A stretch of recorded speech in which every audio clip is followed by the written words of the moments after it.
नमस्कार. गुळाचा वापर करून अर्धा किलो नाचणीचे आपण लाडू बनवून घेतलेत. लाडू बनवताना ते फ्लॉप जाऊ नये म्हणून या ठिकाणी मी काही टिप्स सांगितल्यात. व्हिडिओ शेवटपर्यंत पहा. 1 वाटी इतकं तूप घेतले.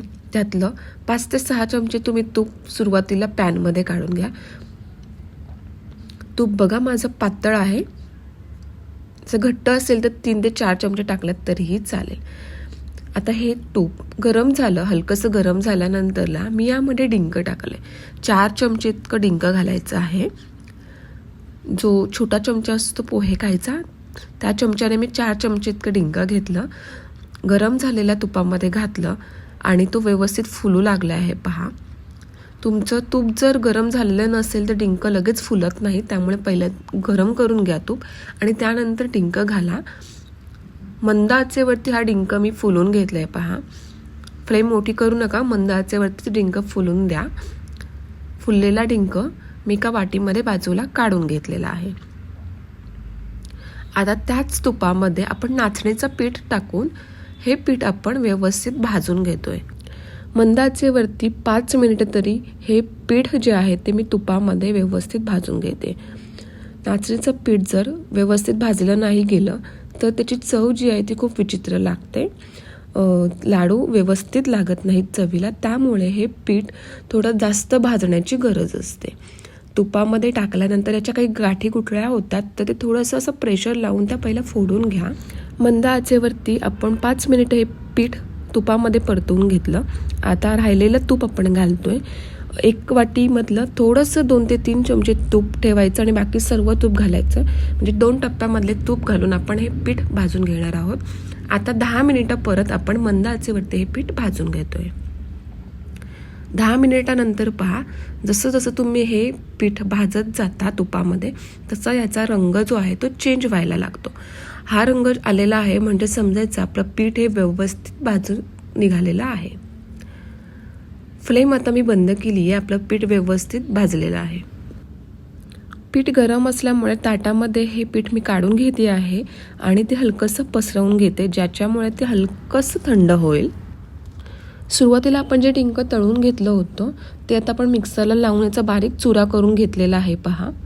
आणि हा चुरा आपण या मिश्रणामध्ये घालून व्यवस्थित मिक्स करून देतोय. 1 चम्मच आपण वेलची पूड देखील घातलेली आहे. वेलची पावडर आणि हा डिंक या मिश्रणामध्ये मिक्स करून घ्यायचं आहे. मिश्रण गरम आहे त्यामुळे मी चम्मचने मिक्स करून घेते.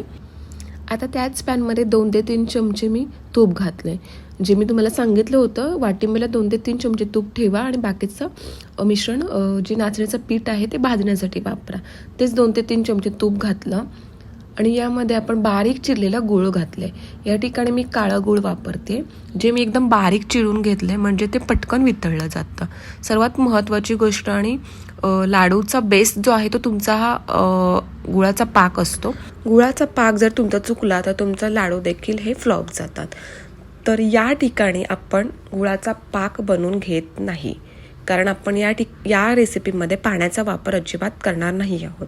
फक्त तुपामध्ये हा गूळ आहे तो आपण वितळवून घेतोय. त्यासाठी मी फ्लेम एकदम बारीक ठेवली आहे आणि बारीक फ्लेमवरती हे गूळ मी बघा सतत त्या कालथ्याने मी असं दाबती आहे. म्हणजे असं थोडंसं प्रेशर देते जेणेकरून ते पटकन वितळलं जाईल.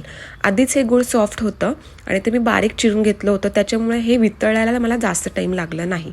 परंतु जर तुम्ही जास्त वेळ हे गॅसवरती ठेवलं तर या मिश्रणाचं एकतारी पाक बनण्यास सुरुवात होईल आणि जे मिश्रण आहे ते कडक होईल. म्हणजे तुम्ही लाडूमध्ये हे गूळ घातलात कडक झालेला तर तुमचे लाडू देखील कडक बनतील. त्याच्यामुळे एक गोष्ट इथे महत्त्वाची आहे ती लक्षात ठेवा. हे मिश्रण तुम्हाला जास्त शिजवायचं नाही, त्याचा पाक बनवायचा नाही. जर तुम्हाला भीती वाटत असेल तुपामध्ये करायला तर यामध्ये तुम्ही अर्धी वाटी इतकं पाणी घाला आणि सिंपल अर्धी वाटी पाण्यामध्ये तुम्ही हे गूळ मेल्ट करून घ्या.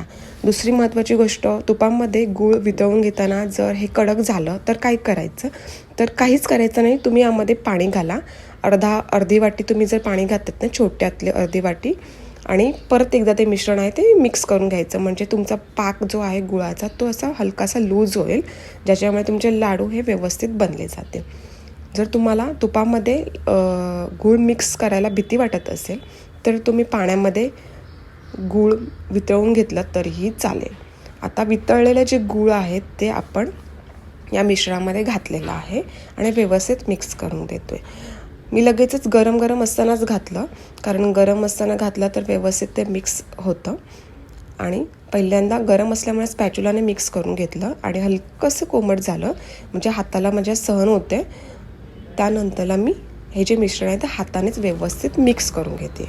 अर्धा किलो नाचणीच्या पिठासाठी आपण 350 ते 400 ग्रॅम इतकं गूळ वापरलं. गुळाचं प्रमाण तुम्ही तुमच्या आवडीनुसार कमी जास्त केलं तरीही चालेल. आता हे मिश्रण मी व्यवस्थित बघा मिक्स करून घेतलं आहे.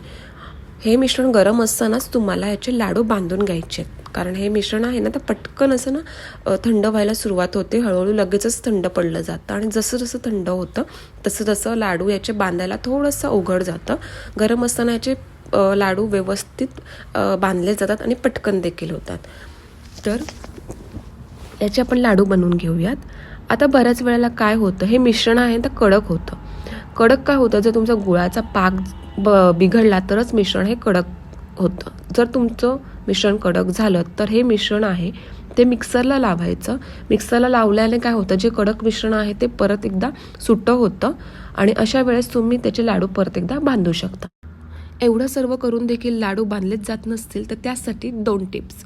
त्यामध्ये गरम तूप घालायचं किंवा गरम पाणी घालायचं आणि मिश्रण व्यवस्थित मिक्स करून त्याचे लाडू हे बांधून घ्या. तर या ठिकाणी आपण अर्धा किलो नाचणीचे मस्त लाडू बनवून घेतलेत. रेसिपी आवडली असेल तर चॅनलला लाईक, सबस्क्राईब आणि कॉमेंट करायला अजिबात विसरू नका. भेटतोय आपण पुढच्या रेसिपीमध्ये. धन्यवाद.